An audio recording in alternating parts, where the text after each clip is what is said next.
ஒரு தலானி உரையில் ஒரு just one set of clothes எடுத்துட்டு பாத்ரூம் வழியாக இறங்கி ஹி எஸ்கேப்ட். நான் போய் கதை திறக்கிறேன், தலானி உரைய கையில் வச்சுட்டு இருக்காரு. அருணா நான் வந்துட்டேன். ரொம்ப ஓவரா படிப்பேன்னு எங்க அப்பா, வேண்டாம் படிக்காத, நாளைக்கு எக்ஸாம் புஸ்தகத்தை மூடி வை அப்படிம்பார். ராஜலட்சுமி அம்மா ப்ளீஸ் நீங்க உள்ள போங்க, அப்பதான் நான் உட்கார முடியும் அப்படின்லாம் சொல்லுவார். சுக்லாம்பரதரம் விஷ்ணும் சசிவர்ணம் சதுர்புஜம் பிரஜய ஜானகி ரமண. பாகவதர் நீங்க என்னென்ன இதுல வெடி பாத்திரம் உண்டோ எல்லாம் நீங்க எடுத்துக்கோங்க அப்படின்னு. அவர் என்னம்மா இது உனக்கு சீதனமா வந்த பாத்திரம், இதெல்லாம் எங்கிட்ட எதுக்கு கொடுக்குறீங்க? எங்க தாத்தாவை கூப்பிட்டு வாங்கோ எனக்கு உங்கள்கிட்ட பேசணும் அப்படின்னு சொல்லிட்டு போய் எல்லாம் சரியா இருக்கு, பொண்ணுக்கு நிறையா நகை எல்லாம் பண்ணியிருக்கேன், இதெல்லாம் எல்லாம் நன்னா இருக்கு. ஆனா கையில ஒரு அமௌண்ட். எங்க தாத்தா வந்து அவரை பார்த்து சம்மந்தி ரொம்ப மன்னிக்கணும்,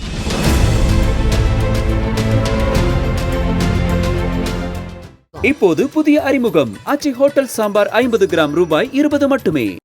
இப்போ நீங்கள் சொன்னீங்க இல்லையா, இந்த 100 கச்சேரிகளில் ஒரு தடவை தான் அபூர்வமாக நடக்கும், ஆனால் அதை நோக்கி நம்ம பயணப்படணும்னு. இதை எழுத்தாளர் பிரபஞ்சன் அவர்கள் சொல்லுவார். இன்சிடென்டலி பிரபஞ்சன் அவர்கள் உங்கள் கச்சேரிக்கு அதிகமாக வருவார், அப்படி பல கச்சேரிகளுக்கு வந்திருக்காரு. அவருடைய கடைசி காலத்தில் நான் நிறைய கேசட்ஸ் எல்லாம் அவர்கிட்ட கொண்டு போய் கொடுத்துருக்கேன் கேட்கறதுக்கு. அதில் சிலது உங்கள் கேசட்ஸ். சரி. அவர் வந்து சொல்லுவார், 30 கதை எழுதி அது குப்பையாக இருக்கிறதுல 2 கதை நல்லா வரும், நான் 30 கதை எழுதுறதுக்கு காரணம் இந்த 2 கதை வரணுன்றதுக்காக தான் அப்படிம்பார். நீங்கள் ஆல்மோஸ்ட் அதையே தான் சொல்கிறீங்க. நீங்கள் உங்களுடைய கச்சேரிகளை பற்றி நம்ம ஓரளவுக்கு பேசணும், இன்னும் இருக்குது அதில் நிறையா பேச. ஒரு சேஞ்சுக்கு நீங்கள் சொன்னீங்க, நான் பிறந்து வளர்ந்ததெல்லாம் பாம்பேயில் தான், நான் திருவாரூர் தான் என்னோட நேட்டிவ் அப்படின்னு. இப்போ பார்த்தாக்கா பாம்பேன்னு வேறு நீங்கள் சொல்லிட்டதுனால கிட்டத்தட்ட பாஷாவோட வாழ்க்கை மாதிரி இருக்கும் போல் இருக்கு உங்களுக்கு. இல்லை பாம்பேல இருந்த பாஷா அப்புறம் சென்னைக்கு வந்த பாஷா, அந்த மாதிரி. உங்களுடைய சின்ன வயசை பற்றி சொல்லுங்களேன், சின்ன வயசு அனுபவங்கள். பாம்பே பாஷா மாதிரி சின்ன வயசுல உங்களுக்கு ஒரு அனுபவம். அதுல ஒரு இன்ட்ரெஸ்டிங்கா ஒரு விஷயம் சொல்லணும். எனக்கு ஒரு சின்ன குட்டி ரசிகை ஒரு பொண்ணு உண்டு. அவள் அடிக்கடி என் கச்சேரிக்கு வருவா. அப்போ அது முடிச்சுட்டு நான் வந்து எப்படி போச்சுமா இன்னைக்கு கச்சேரி, சினிமா சொல்லு அப்படின்னா, இன்னைக்கு பாஷா அப்படின்பா. அப்புறம் இன்னொரு கச்சேரி இன்னைக்கு படையப்பா அப்படின்பா. அப்புறம் இன்னொரு நாளைக்கு வந்து இன்னைக்கு அண்ணாமலை அப்படின்பா. ஸோ அவள் என்ன சொல்ல போறான்னு நான் காத்துட்டு இருப்பேன். அந்த மாதிரி எனக்கு, ஏன்னா நான் பயங்கர ரஜினி ஃபேன் வேற, அதனால அவ வந்து அதெல்லாம் சொல்லுவோம். உங்களோட சின்ன வயசு உங்க அம்மா கிட்ட, ராஜலட்சுமி சேதுராமன் அவர்கள்ட்ட 10 வயசு வரைக்கும் சங்கீதம் கடிச்சிங்க. அதுக்கப்புறமா வந்து பிருந்தாமா உங்க வாழ்க்கையில வராங்க. உங்களுடைய வீடு எப்படிப்பட்டது, நீங்க எந்த ஸ்ட்ராட்டாலேருந்து வரீங்க? ஏன்னா இதெல்லாம் ரொம்ப முக்கியமா இருக்கு ஆடியன்ஸுக்கு. ஏன்னா இது எனக்கு வசப்படாதோ அப்படின்னு சில சமயம் நம்ம நடுங்கி வெளியில போயிடுறோம். அதுக்கு நம்ம ஃபைனான்ஷியல் சிச்சுவேஷன் காரணமா இருக்கலாம், நம்ம குடும்ப சூழல் காரணமா இருக்கலாம்.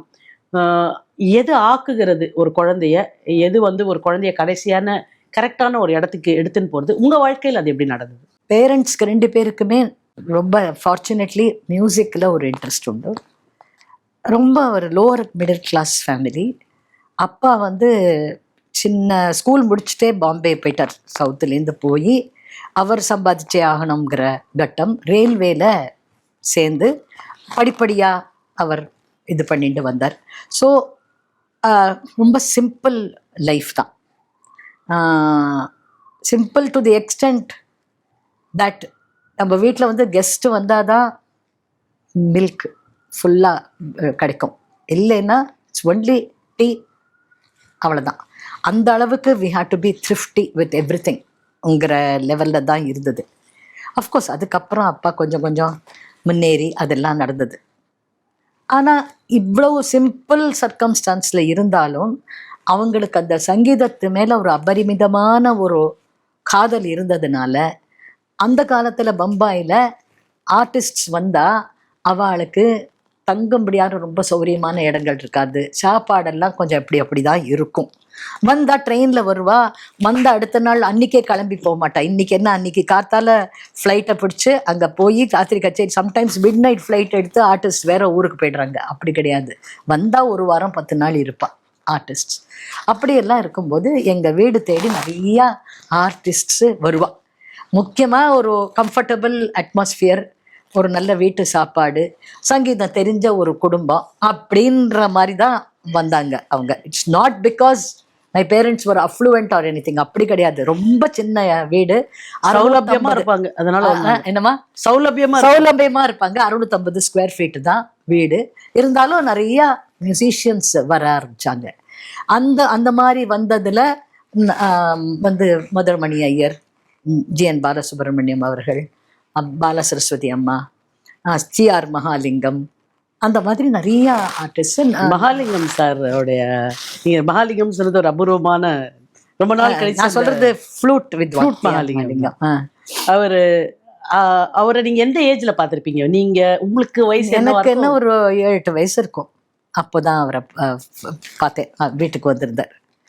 அந்த ஆர்டிஸ்ட் எல்லாம் உங்க கூட எப்படி பழகுவாங்க? இப்போ உங்க அம்மா அப்பா கூட வாழ்க்கை இருக்க மாலி சார் ஃபார் எக்ஸாம்பிள், நாங்க மாலி சார்னு கூப்பிடுவோம் அவரை, டி.ஆர். மகாலிங்கம். அவர் வந்து ஒரு முறை ஹி வாஸ் நோன், அவருடைய எக்ஸென்ட்ரிக் வேஸ் எல்லாருக்கும் தெரிஞ்சது தான். ஒரு முறை டெல்லியில் ப்ரோக்ராம் கொடுக்கணும், அவர் ஏதோ ஒரு அரசாங்க சம்பந்தப்பட்ட ஏதோ ப்ரோக்ராம், அதில் அவருக்கு ஏதோ திருப்தி இல்லை அவங்க நடந்துட்ட விதமோ ஏதோ, வாட் எவர் இட் இஸ், எனக்கு அது டீட்டெயில்ஸ் தெரியல, ஐ வாஸ் டூ யங். அவர் என்ன பண்ணிட்டாரு, ஒரு தலானி உரையில் ஒரு just one set of clothes எடுத்துட்டு பாத்ரூம் வழியாக இறங்கி ஹி எஸ்கேப்ட் அண்ட் ஒரு ட்ரெயினை எடுத்துட்டு பம்பாய் வந்துட்டார். வந்து ஹி ஸ்ட்ரெயிட் நம்ம வீட்டுக்கு வந்துட்டார். ஏன்னா ஈ நியூ அப்பா வெரி வெல், அப்பா அண்ட் அம்மா. எங்கள் வீட்டில் அது ஒரு இந்த பெல் அடித்தா போய் குழந்தைகள் தான் கதை திறப்போம் நாங்கள். நான் போய் கதை திறக்கிறேன், பார்த்தா கம்ப்ளீட்டாக தலையெல்லாம் கலைஞ்ச முடியெல்லாம் கலைஞ்சிருக்கு. கையில் ஒரு சுருட்டி ஒரு தலகாணி உரைய கையில் வச்சுட்டு இருக்கார். அருணா நான் வந்துட்டேன், உன்னோட விளையாட போறேன் அப்படிங்கிறார் டி.ஆர். மகாலிங்கம் கச்சேரியெல்லாம் விட்டுட்டு. ஐயோ, அந்த சீன் இன்னி வரைக்கும் எனக்கு மறக்காது. அவ்வளோ ஃப்ரெண்ட்லியா அவர் வந்தவர் தான். அந்த முறை 3 மாசம் தங்கினார் ஆத்துல. அவர் என்னமோ தெரியல, அங்க கிளம்பவே இல்லை. அதெல்லாம் ஒரு பெரிய எக்ஸ்பீரியன்ஸ். ஏன்னா அவர் எப்படி இருக்கார், அவர் ஆஸ் அ மியூசிஷியன் அவர் எப்படி மியூசிக்கை பார்க்கறார். நடுவில் வெறும் மியூசிக், மியூசிஷியன்ஸோட தொடர்புகள், அவ்வளோதான். அது ஸ்கூலுக்கு போவோம் வருவோம், மிச்ச நேரம் எல்லாம் மியூசிக் தான். இன்ஃபேக்ட் எனக்கு படிக்கிறதுக்கெல்லாம் நேரமே, எப்படி எக்ஸாம் பாஸ் பண்ணி எப்படி ஸ்கூல் எல்லாம் தாண்டி வந்தோன்னே தெரியாது. அதை பத்தின எந்த விரட்டல்களும் உங்க வீட்டுல இருக்காது? இல்ல. இன்ஃபேக்ட் நான் ரொம்ப ஓவரா படிப்பேன்னு எங்க அப்பா, வேண்டாம் படிக்காத, நாளைக்கு எக்ஸாம் புஸ்தகத்தை மூடி வை அப்படிம்பார். அப்படி எனக்கு ஃபர்ஸ்ட் ரேங்க் வரணும்னு அதை காமிப்பேன் நான். அதெல்லாம் அது ஒரு நம்மளுக்கு எல்லாருக்குமே அந்த படிப்புல ஒரு நாட்டம் இருந்தா அதெல்லாம் நடக்கக்கூடிய விஷயங்கள் தான். அதனால அவர் பேசிட்டு இருப்பார். இப்படி என்னோடையும் எங்க அண்ணாவோடையும் நிறைய பேசுவார் அவர். ஏன்னா அந்த அம்மாவை கண்டா அவருக்கு ஒரு ரெஸ்பெக்ட். எங்க அம்மா அந்த ரூம்குள்ள வந்தாலே ஏந்து நின்றுடுவார். ராஜலட்சுமி அம்மா ப்ளீஸ் நீங்க உள்ள போங்க, அப்பதான் நான் உட்கார முடியும் அப்படின்லாம் சொல்லுவார். ஆனா நானும் எங்க அண்ணாவும் சின்ன பசங்க, எங்களோட ஏதாவது பேசிட்டு வெளியில அழிச்சுட்டு போய். இந்த மாதிரி நீங்க ரொம்ப க்ளோஸா இருந்த வேற எந்த ஆர்டிஸ்ட் ஞாபகம்? இந்த மாதிரி க்ளோஸா இருந்தது அமீர் கான் சாப்னு, ஹிந்துஸ்தானி பெரிய ஜெயண்ட். அவரோட பாலசரஸ்வதி அம்மாவோட ரொம்ப கூடவே போவோம், எல்லாம் பண்ணுவோம், ரொம்ப க்ளோஸா இருந்தது. எஸ் ராமநாதன் சார், ரொம்ப the great musicologist and musician. அந்த மாதிரி நிறைய பேர்கிட்ட, ஏன்னா குழந்தைன்னா ஈஸியா பழகிடுவா. இதே பெரியவானா கொஞ்சம் யோஜனை பண்ணி தானே பேசுவா. அதனால எனக்கு மியூசிஷியன்ஸை தவிர நீங்க ரொம்ப ப்ராலிஃபிக்கா இருந்த யாரை மீட் பண்ணிருக்கீங்க சின்ன வயசுல? ஏன்னா இன்னைக்கு குழந்தைங்களுக்கு இருக்க பெரிய டர்த் என்னன்னாக்கா, அவ புஸ்தகத்தோட நிறைய இருக்கா, அவ கேட்ஜெட்ஸோட நிறைய இருக்கா, ஆனா அவ மனிதர்களோட நிறைய இல்லை. இந்த கேட்ஜெட்ஸோடையும் புத்தகங்களோடையும் மட்டும் புழங்குற குழந்தைகளுக்கும் மனிதர்களோட அதிகம் புழங்க வாய்ப்பு கிடைத்த குழந்தைகளுக்கும் இடையிலான வேறுபாடு என்னன்றதை நான் புரிஞ்சிக்க ட்ரை பண்றேன் இந்த இன்டர்வியூ மூலமா. ரொம்ப நல்ல கேள்வி அது. இதை தவிர நீங்க எந்த மாதிரியான ப்ராலிஃபிக் பீப்புள், லைக் அவங்களுடைய தனித்திறன்கள் உள்ள பெரியவர்கள் யாரை நீங்க சந்திச்சிருக்கீங்க? அவங்களுடைய எப்படின்னா அதான் சொல்றேனே, இப்போ குழந்தைகள் அப்ரிங்கிங் நம்ம ஸ்கூலுங்கிறோம், go to a very good school எல்லாம் சொல்றோம், அதெல்லாம் 2ஆம் பட்சம். First parents. இந்த பேரண்ட்ஸ் என்ன ஒரு கல்ச்சர், என்ன ஒரு ஹேபிட்ஸ், என்ன திங்கிங், என்ன லைஃப் ஸ்டைல் அவங்க இம்பார்ட் பண்ணுறாங்களோ அதுதான் குழந்தைகளுக்கு ரொம்ப லாஸ்டிங் இம்ப்ரெஷன் அதில் தான் வருது. அதுவும் அந்த 5-10 வயசுக்குள்ளே இருக்கிறது தான் விஷயம். இப்போ எங்க அப்பா அம்மா நான் சொன்னேனே very ordinarily financially very ordinary means எங்களது ஒரு கவர்மெண்ட் உத்தியோகத்துல இருக்கிற ஒரு பர்சன் எங்க அப்பா. பட் அவங்களுக்கு இருக்கிற அந்த இன்ட்ரெஸ்ட்னால என்னாச்சு, நான் மியூசிஷியன்ஸை தான் உங்களுக்கு சொன்னேன், இலக்கியத்துல ரொம்ப இன்ட்ரெஸ்ட். ஸோ கீவா ஜெகநாதன் வீட்டுக்கு வந்து சொற்பொழிவு. அதுவும் எங்கள் அம்மாவுக்கு she use to teach music. எங்கள் அம்மா வந்து பாட்டு சொல்லி கொடுப்பா. காத்தால 7 மணிலேருந்து கிளாஸ் நடக்கும் வீட்டில். நான் ஸ்கூலுக்கு போயிட்டு இருப்பேன், கிளாஸ் நடந்துட்டு இருக்கும் வீட்டில். அப்பா தான் தலை பின்னி விடுவார் எனக்கு ஸ்கூலுக்கு போக.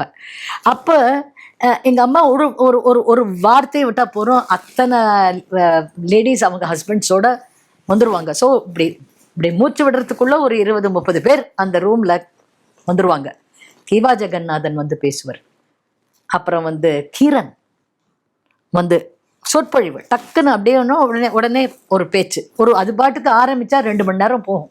சேம்பர் ஸ்பீச்சஸ் வச்சு, சேம்பர் கான்செப்ட் மாதிரி. ஆமா, அதுல வந்து அந்த இலக்கியத்தினுடைய ரசனை, அந்த கவிதையினுடைய நயம், எப்படி தமிழ்ல ஒரு ஒரு வார்த்தைகள், நான் தமிழ்ல இப்போ எனக்கு நீங்களே பார்க்கறீங்க சரளமா பேச வர்றாட்டா கூட தமிழ்ல ஒரு பற்று, ஒரு நாட்டம், ஒரு ஒரு சௌலபியம் அதெல்லாம் வந்தது அதனால. ஏன்னா கீரன் சார் பேசினா அப்படியே பேசுவார், அப்படியே மட திறந்தாப்புல அவர் ஒரு பேச்சு. அப்புறம் ஒரு முறை சுகபிரம்மம்னு சொல்லிட்டு பாகவதம் சொல்லுவார். அவருக்கு இட்ட பெயர் சுகபிரம்மம், அவருக்கு ஆக்சுவலி வெங்கட்ராமன் பேரு. ஆனா பாகவதத்துல அவருக்கு இருந்த புலமையினால அவருக்கு பெரிய சபையில பெரியவாளா இட்ட பெயர் வந்து சுகபிரம்மம். அவர் ஒரு முறை வந்தார், நம்ம பாத்துல ஒரு சப்தாகம் வச்சுக்கலாமா அப்படிங்கிறார் எங்க அப்பா அம்மாட்ட. உடனே யோஜனையே பண்ணமா வச்சுக்கலாமே அப்படிங்கிறா. தொடர்ந்து 7 நாள் பாகவத சப்தாகம் தமிழ்ல. அப்போ பார்த்தாலே 7 மணிலேருந்து ராத்திரி 7 மணிக்கு நடுநடுவா பிரேக்கு, ஒரு லஞ்ச் பிரேக்கு, ஒரு டீ பிரேக்கு, அவ்வளவுதான். அப்பெல்லாம் உங்களுக்கு ஸ்கூல் இல்லையா? இல்ல, நல்ல வேளை ஹாலிடேஸ்ல வந்தா. இவ எல்லாருமே இந்த மே மாசம் வருவா. சரி சரி. சோ அதனால ஏப்ரல் மே அந்த மாதிரி. how I spent my summer holidays நீங்க இதுதான் எஸ்ஏ எழுதினா அப்படிதான் எழுதணும், அந்த how I spent my. So எங்க அம்மா என்ன பண்ணுவா, என்ன வந்து நீ அவர் கூடயே இரு, மாமா தாத்தா, அவருக்கு ரொம்ப வயசானவர் கூடி, அவர் என்னென்ன கேட்கிறாரோ எனக்கு வந்து சொல்லு, அதான் என் வேலை. ஜாலிலோ ஜிம்கானா எனக்கு என்னன்னா அவரோடய இருப்பேன். அவர் என்னெல்லாம் பேசுறாரோ அது காதுல விழுந்துட்டே இருக்கும். அதெல்லாம் அப்ப புரியல, இப்ப புரியுறது. அவர் சொன்ன அந்த வார்த்தைகளினுடைய அழகு, அந்த வெள்ளி பாத்திரத்தை தேய்ச்சி கொடுக்கணும், அவர் டெய்லி நித்திய பூஜை பண்ணுவார். இந்த மாதிரி இதுலயே ஒரு ஒரு ரசனை வந்தது. அந்த மாதிரிதான் நீடாமங்கலம் கிருஷ்ணமூர்த்தி பாவதர் ஒருவர், அவரும் வீட்டுல இருப்பார். அவர் ஊத்துக்காடு காம்போசிஷன்ஸ் சொல்லி கொடுப்பார். புதுக்கோட்டைதான் நான் இதெல்லாம் கத்துட்டேன். புதுக்கோட்டை. அப்புறம் இந்த கதையை கேளுங்க, புதுக்கோட்டை கோபாலகிருஷ்ண பாகவதர் அவரும் இந்த மாதிரி பம்பாய்க்கு வந்திருக்கார். முன்ன ஒரு இடத்துல அவர் வந்து எப்படின்னா பஜன சம்பிரதாயத்துல ஒரு பிதாமகர்னு சொல்லணும். பஜன சம்பிரதாயம்ங்கிறது நம்ம தமிழ்நாட்டுல இருக்கிற ஒரு பெரிய சம்பிரதாயம். அதாவது பெரிய பொக்கிஷம். அது வந்து தோடை மங்கலத்திலேருந்து ஆரம்பிச்சு வரிசையா போகும். அது மணிக்கணக்கா போகும் அந்த பஜனைகள் பாடுறது. அவர் வந்து வந்தபோது தோடைய மங்கலம் நீங்க சொன்ன வார்த்தை எங்க ஆந்திரவிடல இருக்கக்கூடிய சில ரசிகர்களுக்கு புரியலாம் அது என்னன்னு. ஆனா பஜனை சம்பிரதாயத்துல அறிமுகம் இல்லாதவர்களுக்கு தெரியாது. அது என்னன்னு சொல்லுவீங்களா? அது தோடை மங்கலம்ங்கிறது வந்து இப்ப பஜனை இப்போ நிறைய பாகவதெல்லாம் சேர்ந்து நடுவா. ஒரு 20-30 பேர், 10 பேர், 5 பேர், வாட் எவர். அப்போ கோபிகா ஜீவனஸ்மரணம் கோவிந்தா கோவிந்தான்னு ஆரம்பிக்கும். அப்புறம் ஆரம்பிப்பேன், சுக்லாம் பரதரம் விஷ்ணும் சசிவர்ணம் சதுர்புஜம் பிரசன்னவதனம் தியாயேத் சர்வ விக்னோபசாந்தயே யஸ்யத் விரதத்ராயா அப்படிலாம் ஆரம்பிக்கும் ஸ்லோகங்கள் சொல்லி. அப்புறம் ஜெய ஜானகி ரமண ஜெய விபீஷண சரண அப்படின்னு 5 பாட்டு. அதுக்கு பேர் தான் தோடைய மங்கலம்னு பேரு. அதுக்கப்புறம் குரு கீர்த்தனைகள், அதுக்கப்புறம் சாதுக்கள் கீர்த்தனைகள், அதுக்கப்புறம் வந்து தியாகராஜருடைய காம்போசிஷன்ஸ், பத்ராச்சல ராமதாசர், புரந்தரதாசர், மீராபாயி, அஷ்டபதி, கபீர்தாசர், வரிசையா போயிட்டே இருக்கும். அது மணிக்கணக்கா. அது நடுவுல இதே மாதிரிதான் அங்க கரெக்டா பண்ணிட்டு இருந்தா. விருத்தங்கள் பாடுறது, ஒரு நாமாவளி பாடுறது, அப்புறம் ஒரு பாட்டு, ஒரு விருத்தம், ஒரு பாட்டு, ஒரு நாமாவளி, அப்படி எல்லாரும் சேர்ந்து, நாமாவளினா எல்லாரும் சேர்ந்து பாடலாம். ஸோ இதுதான் பஜன சம்பிரதாயம்ங்கிறது. அதுல இவர் ஒரு பெரிய கிங், புதுக்கோட்டை பிதாமகர். அவர் ஆத்துக்கு வந்தார். அவரோட கூட சிஷ்யர்கள்லாம் வர. அப்போ வீட்டுல வண்டி கிண்டிலாம் கிடையாது, டாக்ஸியில் தான் வரணும், Black and yellow டாக்ஸி. அதில் எங்கள் அப்பா அம்மா அவர் பாகவதர் கூட்டின்னு வந்துட்டா, சிஷ்யர்கள்லாம் சாமான் எடுத்துகிட்டு வர, அவருடைய நித்திய பூஜைகள், வெள்ளி பாத்திரங்கள் எல்லாம் எடுத்துகிட்டு வர. வந்து எல்லாரும் உட்காண்டாச்சு. உடனே ஒரு சொன்னேன் 20-30 பேர் வந்து சேர்ந்து விடுவான். உடனே அது எங்கேருந்து எப்படி வருவான்னு தெரியாது, வந்துடுவா. எல்லாரும் உட்காந்துருக்கா, அப்படி சைலன்ஸ். ஏன்னா அவர் பாகவதர் வாயை திறந்து என்ன பேச போறார் அப்படின்னு அந்த ஒரு பெரியவா இருக்கும்போது ஒரு ஒரு ஒரு ஒரு கெட்டியா ஒரு அட்மாஸ்பியர் இருக்கும் பார்த்தீங்களா, அந்த மாதிரி. அவர் வந்து அப்படி பார்த்துட்டு கோபிகா ஜீவனஸ்மரணம் அப்படின்னார். அப்புறம் அப்படி பார்த்தார். அப்பா கிருஷ்ணனையும் ராதையும் எடுத்து வைப்பா, வெள்ளி பாத்திரம் அவருக்கு ஜலபாத்திரம்லாம் வைப்பா அப்படிங்கிற சிஷ்யனை. சிஷ்யன் அப்படி இப்படி திரும்பி பார்த்துட்டு ஒரு 2 நிமிஷம் மாமா வெள்ளி பாத்திர பொட்டி போயிடுத்து மாமா அப்படிங்கிறான். சிஷ்யு எப்படி காரோட டாக்ஸி? அந்த பசங்க சின்ன காவட்டு பசங்க தெரியல, கை கோட்டை விட்டுடுச்சு டிக்கியில். அப்போல்லாம் டிக்கி நம்பர் டாக்ஸி நம்பர்லாம் பார்க்கல. ஸோ அந்த ஃபுல் ட்ரங்க் ஆஃப் அவருடைய வெள்ளி பாத்திரம், நல்ல வேளை சுவாமி அவருடைய இது விக்கிரகங்களை கையில் வச்சுட்டு இருக்கார், அதனால அது இருக்கு. வெள்ளி பாத்திரம் ஒன்றுமே இல்லை. அந்த பஞ்ச பாத்திரம், இந்த சும்பு, கலசம் அதெல்லாம் இருக்குமே அவர்கிட்ட, எதுவுமே இல்லை. இந்த தருணம் இப்போ நான் சொல்ல போறேனே, இந்த கதை என் வாழ்நாள் முழுக்க நான் ஒரு கண்ணிலேயே நிற்கிற ஒரு சீன். ஸோ இது 30 பேர் இருக்கா. கோபாலகிருஷ்ண பாகவதர் எங்கள் அப்பா உட்காந்துருக்கா, நானும் எங்கள் அம்மாவும் இந்த 30 பேரை தாண்டி அந்த கதை ஓரமாக நிற்கிறோம். எங்கள் அம்மா அப்படி நின்றுட்டு இருக்கா, நான் எங்கள் அம்மா தலைப்பை பிடிச்சிட்டு நின்றுட்டு இருக்கேன், சின்ன பொண்ணுன்னா. இப்படி வெள்ளி பாத்திரம் காணணுன்னு எங்கள் அப்பா ஒன்றுமே பண்ணல. அப்படியே எங்கள் அம்மாவை பார்த்தார். ஒரு வார்த்தை கூட பேசலை. எங்கள் அம்மா அப்படின்னு ஒரு தலையாட்டினாங்க. உள்ளே போனா, கப்பர்டை திறந்தா, தனக்கு சீதனமாக கிடச்சிருக்கிற வெள்ளி பாத்திரம் எடுத்துன்னு உள்ளேருந்து வந்தா. அப்படியே அந்த பொட்டியை அவர்கிட்ட கொடுத்துட்டா. பாகவதர், நீங்கள் என்னென்ன இதில் வெள்ளி பாத்திரம் உண்டோ எல்லாம் நீங்கள் எடுத்துக்கோங்க அப்படின்னு. ஃபார் ஹிம்செல்ஃப், அதாவது சுவாமிக்கு அந்த இது பண்ணுறதுக்கு, பூஜைகள் பண்ணுறதுக்கு. அவர் என்னம்மா இது உனக்கு சீதனமாக வந்த பாத்திரம், இதெல்லாம் எங்கிட்ட இதுக்கு கொடுக்குறீங்க? சுவாமிக்கு அதுக்கு இது வேணுங்கிற பாத்திரங்கள் இங்கே நம்பாத்துக்கு வரும்போது அது போயிருக்கு, நீங்கள் இதை எடுத்துட்டா எங்களுக்கு ரொம்ப புண்ணியம் அப்படின்ட்டா எங்கள் அம்மா. ஸோ அவர் அஃப்கோர்ஸ் எல்லாம் எடுத்துக்காம அவருக்கு வேணுங்கிறத எடுத்துட்டார். அது மாதிரி ஆச்சு. எதுக்கு சொல்ல வரேன், அதாவது கம்யூனிகேஷன் அண்ட் அண்டர்ஸ்டாண்டிங். ஒரு தாம்பத்தியம்ங்கிறது வந்து அந்த ஒரு பார்வையில இருக்கு, வேற எதுலையுமே இல்லை. ஜஸ்ட் ஒரு பார்வை. அந்த சொல்றதும் அந்த கேட்கறதும் அந்த செயலை செய்யறதும். உங்க அம்மா அப்பாவுடைய கல்யாணம் அரேஞ்ச் மேரேஜா?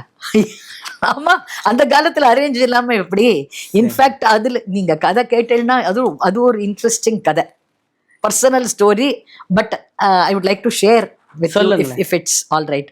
அரேஞ்ச் மேரேஜான்னு கேட்டேன் இல்லையா, இவ்வளோ வெல் மேட்ச்டு கப்பல். அதாவது 2 பேருக்கும் சங்கீதத்துலேயும் இன்ட்ரெஸ்ட்டு, இதுலேயும் இன்ட்ரெஸ்ட்டு. சாதாரண மீன்ஸாக இருந்தாலும் அதுக்குள்ள வாழ்க்கையை நன்னா வாழணும், ரசனையோட வாழணுங்கிற ஒரு அபிப்பிராயங்கள் எல்லாமே அவங்க 2 பேருக்கும் இருந்தது. ஆனால் அவங்க கல்யாணம் ஆனது ஒரு வினோதமான கதை. ஸோ எங்கள் அம்மா வந்து சிறுகமணி கிராமத்தில் பிறந்தா. சிறுகமணின்றது கரூருக்கு போகிற வழியில், கரூர் அதாவது திருச்சியிலேருந்து கரூர் போகிற வழி. திருச்சி கரூர் ரோடுல அந்த காவேரி ஓரமா ஒரு ரோடு போகும், பெருகமணி சிறுகமணி. அது வந்து ஜீயபுரம், பெருகமணி, சிறுகமணி, குளித்தலை, பெட்டவாய்த்தலை எல்லா கிராமங்களும் வரும். அதுல சிறுகமணி கிராமம் எங்க அம்மா கிராமம். எங்க அம்மா வந்து ஒரு 15 வயசு 16 வயசு இருக்கும். 1941 வருஷம் 1941 கல்யாணம் நிச்சயம் பண்ணியிருக்கா. எங்க தாத்தா வந்து கொஞ்சம் நல்ல செயல்ல இருக்கிறவர், நிறையா லேண்ட்ஸ் அது இது. ஸோ ஒரு ஜமீன்தார், அந்த மாதிரி ஒரு நல்ல செயல்ல இருக்கிற ஒரு நபர். ஸோ அதே மாதிரி பேக்ரவுண்ட் காணியாளராக இருந்திருக்கு. காணியாளர் கோயிலுக்கு காணியாளர். ஆமா, கோவிலுக்கு லேண்ட்ஸ் எல்லாம் டில் பண்ணி கொடுக்கணும். இன் அடிஷன் நம்மளுடைய லேண்ட்ஸ்க்கு மேல அதை பண்ணி கொடுக்கணும். ஸோ அவர் வந்து ஸோ ஸ்மார்த்தாளா இருந்தாலும் எங்க தாத்தா நாமம் போடுவா. ஏன்னா ஸ்ரீரங்க கோவிலுக்கு அவர் வந்து ரொம்ப இதுவா இருந்ததுனால, லாயலா இருந்ததுனால. இப்படி இதை கல்யாணம் 1941 கல்யாணம் நிச்சயம் எடுத்து இதே மாதிரி ஒரு செயல்ல இருக்கிற ஒரு குடும்பம். அவள் அந்த ஆத்து மாப்பிள்ளையோட இங்கே கல்யாணம் நிச்சயம் ஆயிடுத்து. கல்யாணத்துக்கு எல்லாரும் வந்தாச்சு. ஸோ கோலாகலமாக இருக்குது கிராமத்தில், அப்படியே கிராமமே இதுவாக இருக்குது, பந்துக்கள்லாம் வந்தாச்சு. நாளைக்கு முகூர்த்தம். இன்னைக்கு முதல் நாள் சாயந்தரம் அந்த நிச்சயதார்த்தம்னு ஒன்று நடக்கும்ல, அது நடக்கும்போது நடந்து முடிஞ்ச பிறகு அந்த பிள்ளையோட அப்பா எங்கள் தாத்தாவை கூப்பிட்டு, வாங்கோ எனக்கு உங்கள்கிட்ட பேசணும் அப்படின்னு சொல்லிட்டு போய், எல்லாம் சரியாக இருக்குது, பொண்ணுக்கு நிறையா நகை எல்லாம் பண்ணியிருக்கேன், எல்லாம் நன்னா இருக்குது, ஆனால் கையில் ஒரு அமௌண்ட்டு, ஐ திங்க் அந்த காலத்தில் இட் வாஸ் அ ஹியூமங்கஸ். அந்த காலத்தில் ஒரு 20,000 rupees இன்றைக்கி 2 crores என்ன, நீங்கள் 20,000 rupees கேஷ் கொடுத்துருங்கோ, நாளைக்கு கல்யாணத்தை முடிச்சு விடலாம் அப்படிங்கிறார். அப்போ எங்கள் தாத்தா வந்து ரொம்ப விவேகத்தோட, அப்படியா சரி பார்ப்போம் அப்படின்ட்டார். ஒன்றும் சொல்லலை. ஏன்னா இந்த மாதிரி ஒரு கட்டம் வந்தபோது என்ன சொல்கிறது. அடுத்த நாள் காலையில் எல்லார்ட்டையும் தன்னுடைய சொந்தக்காரா தாயாதிகள் எல்லாருக்கும் நியூஸ் கொடுத்துட்டார். காலையில் 8 மணிக்கு எல்லாரும் வந்து டிஃபனையும் சாப்பிட்டுட்டு வந்து அந்த நடுக்கூடத்தில் வந்து, வீட்லயே நடக்கிற கல்யாணம், அதாவது பெரிய ஹால் இருக்கும் அங்கே நடக்கிறது, கிராமங்கள் அக்ரஹாரத்தில் எல்லாமே இருக்குமே அப்படின்ட்டு, டிஃபன் 2 ஸ்வீட்டுக்கு பதிலாக 4 ஸ்வீட் போடு, 2 சேவரிக்கு பதிலாக 4 போடு, எல்லாம் சொல்லிட்டார். வில் வண்டி எல்லாம் ரெடியாக இருக்கணும் சொல்லிட்டார். எல்லாரும் பிரேக்ஃபாஸ்ட்டை முடிச்சுட்டு வந்து உட்காண்டா. எங்கள் தாத்தா வந்து அவரை பார்த்து, சம்மந்தி ரொம்ப மன்னிக்கணும், நீங்கள் நேத்திக்கு எனக்கு ஒரு பிரஸ்தாவம் வச்சிருக்கேள், ஒரு விஷயம் சொல்லியிருக்கேள், அதை என்னால் நிறைவேற்ற முடியாது, அதனால் நீங்கள் மன்னிச்சுக்கோங்க, இந்த கல்யாணத்தை நம்ம இதோட நிறுத்திடலாம், நான் உங்களோட ரொம்ப மன்னிப்பு கேட்டுக்கிறேன், என்னால் இதுக்கு மேலே இதில் ப்ரொசீட் பண்ணுறதுக்கு எனக்கு மனசு இல்லை அப்படின்னு எல்லாருக்கும் எதிர்க்க he annulled the wedding, called off the marriage and on the day of the marriage. இது நீங்க திங்க் பண்ணி பாருங்க, 1941, more than 80 years before. அப்போ எங்க அம்மா மேல அது என்ன எஃபெக்ட் இருந்திருக்கும். எங்க பாட்டி வாஸ் வெரி அப்செட், இனிமே என் பொண்ணு கல்யாணமே ஆகாதுன்னு சொல்லிட்டாங்க, அவ்வளோ பயம். அப்போவும் ஐ திங்க் எங்க தாத்தா பண்ணின அந்த ஒரு ஆக்ஷன் வந்து it has set a completely new direction to the family. ஏன்னா அந்த ஃபேமிலியினுடைய நோக்கமே மாறிடுச்சு. Because he had the courage to say no means no. இந்த மாதிரி ஒரு சூழல்ல போய் என் பொண்ணை நான் கல்யாணம் பண்ணி கொடுக்க தயாரா இல்லை அப்படிங்கிறதுல கிளியரா இருந்தார். பணமோ பொருளோ இல்லை 10 பேர்கிட்ட சொல்லிட்டோமோ அது முக்கியம் இல்லை.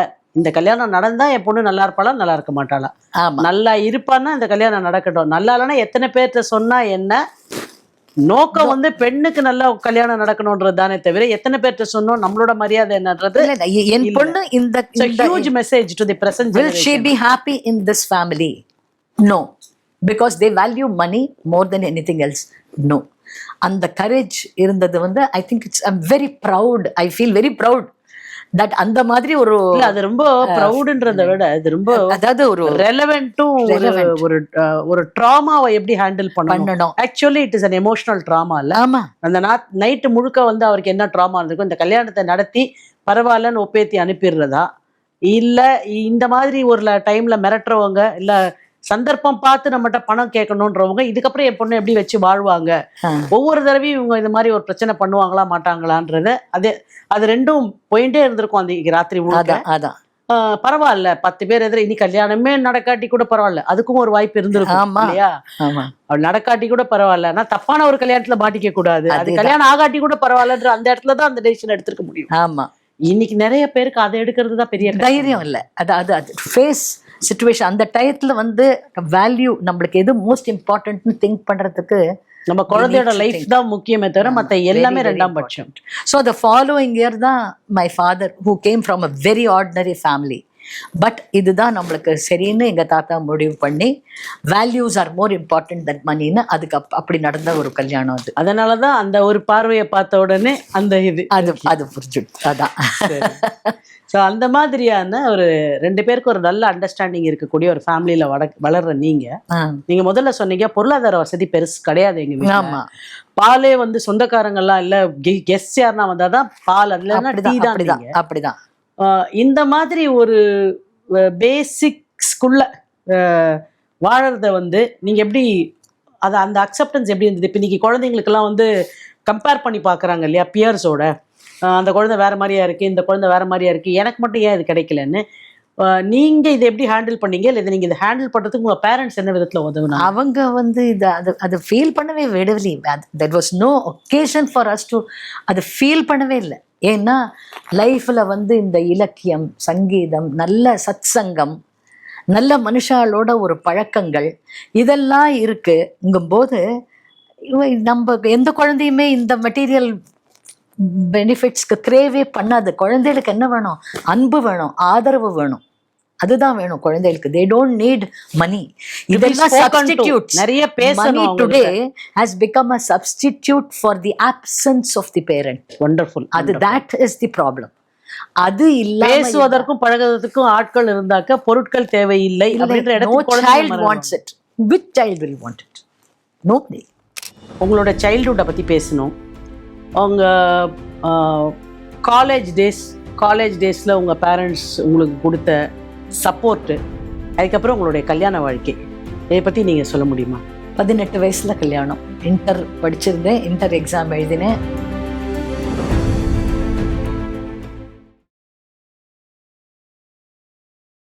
இப்போது புதிய அறிமுகம் ஆச்சி ஹோட்டல் சாம்பார் 50 கிராம் ரூபாய் 20 மட்டுமே.